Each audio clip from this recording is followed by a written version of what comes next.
سوچا کہ اسلام کو ایک خود سے ذرا مطالعہ کرتے ہیں. اللہ سبحانہ وتعالیٰ اس مسجد کے قاری صاحب پہ بہت لاکھوں کروڑوں رحمتیں نازل فرمائے کہ جن کی مسجد میں میرا جانا ہوا اور میں نے ان سے عرض کی کہ مجھے ترجمے والا قرآن مجید دیجیے. تو انہوں نے کہا کہ آپ کے گھر میں نہیں ہے.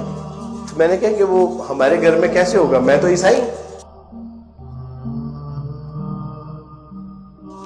تو انہوں نے کہا کہ آپ عیسائی ہیں تو مسجد میں داخل ہو گیا. اِنَّ لِلَّهِ وَإِنَّا إِلَيْهِ راجعون. کم بخت تجھے بچپن سے والدین سکھا رہے ہیں کہ مسلمانوں سے کبھی قرآن, رسول, اللہ کی امہات المومنین صحابہ اکرام کی بات نہیں کرنی. 295C لگے گی, ساری زندگی سراہوں کے پیچھے سڑتے رہو گے. تو میں نے وہاں سے نکلنے میں عافیت محسوس کی, گویا کہ بڑے بے آبرو ہو کے تیرے کوچے سے ہم نکلیں گے.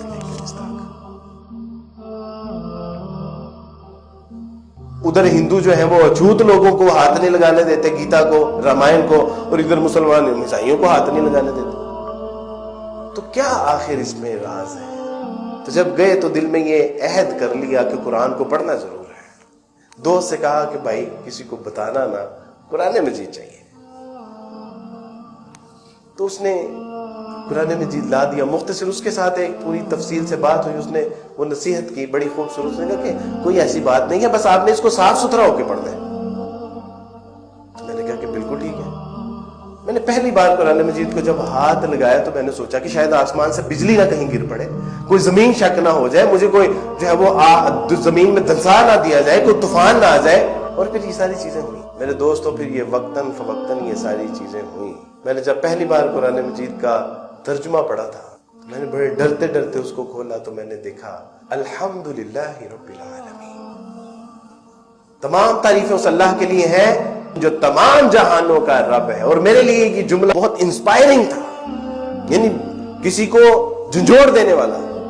رب العالمین, کیونکہ ہم نے تو ساری زندگی بائبل میں پڑھا تھا خداوند تمہارا خدا اسرائیل کا خدا ہے, خداوند تمہارا خدا ابراہیم کا خدا ہے, خداوند تمہارا خدا یعقوب کا خدا ہے, خداوند تمہارا خدا رب الافواج کا خدا. لیکن مسلمانوں کا قرآن کیا کہہ رہا ہے؟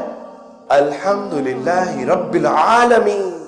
تمام تعریفیں اس اللہ کے لیے ہے جو رب ہے تمام جہانوں کا. الرحمن الرحیم, وہ مہربان ہی نہیں, وہ بہت زیادہ رحم کرنے والا ہے.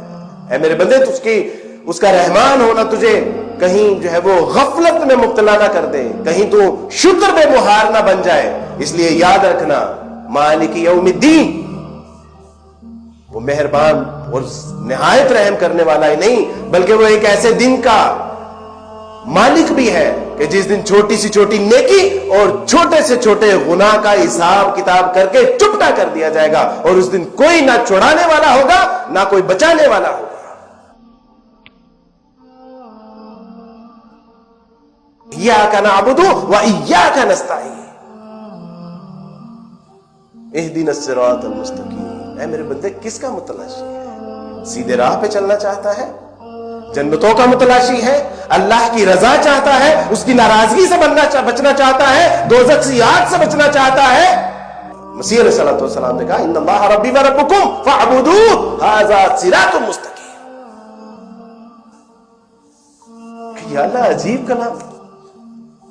میں نے کہا کہ یہ وہی کلام نہیں ہے جس طرح تورات, زبور, انجیل تھی, وہ بھی تو اللہ کا کلام ہی تھا, لیکن ان کا حال کیا ہو؟ ثمناً قلیلا, چند پیسوں کی خاطر ان میں بڑھا دی گئی چیزیں, گھٹا دی گئی چیزیں.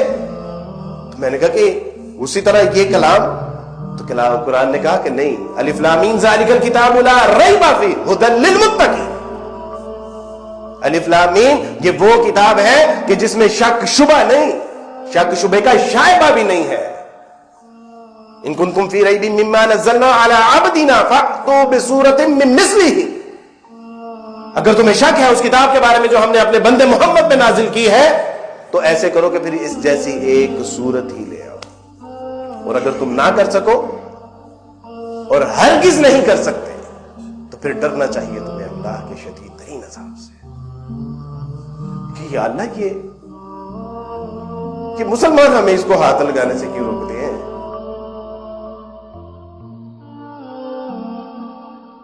کہ تو آپ کہہ رہے ہیں کہ یہ کلام ان لوگوں کے لیے ہے جو اللہ سے ڈرنے والے ہیں. جو متقین ہے، جو اس کی رضا جوئی کے لیے اپنے آپ کو وقف کرنا چاہتے ہیں، جو اس کی ناراضگی سے بچنا چاہتے ہیں، یہ مسلمان کہتے ہیں کہ تم ہاتھ نہیں لگا سکتے،